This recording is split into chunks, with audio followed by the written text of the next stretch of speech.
In this video, we're going to look at the Hlookup function, or the horizontal lookup function, and it also assumes that you know how to do VLOOKUP, which I've got a video on that I'll link in the description below. But basically, for a VLOOKUP, you'd have a vertical table, something like this. For an HLOOKUP, the table is sideways like this. So the choice of function really depends on what your data looks like that you're going to select from.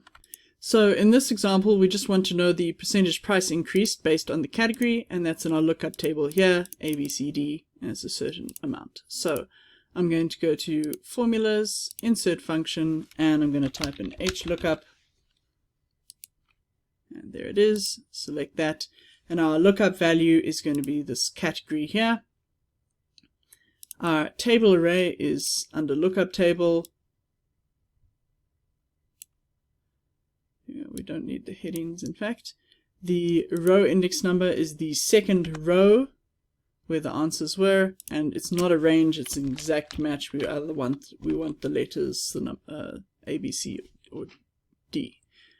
Okay, and it's going to tell you it's 0.25, which should be 25%. Okay, so it's number A. So if we change this to D, then it will be 10%. And now we can simply copy down this, though we forgot to do an absolute reference for the table. So I'm going to just apply that there with F4.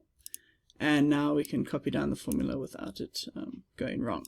And now we should be able to change these, and they should give us the correct results.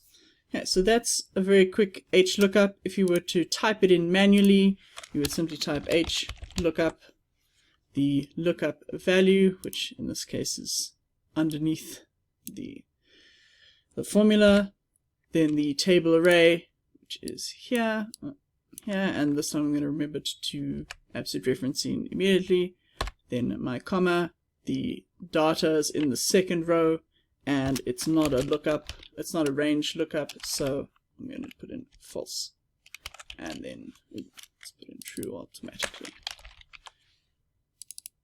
And then enter, and you'll see you get the exact same function as when we use the insert function option. Yeah, and that's HLOOKUP.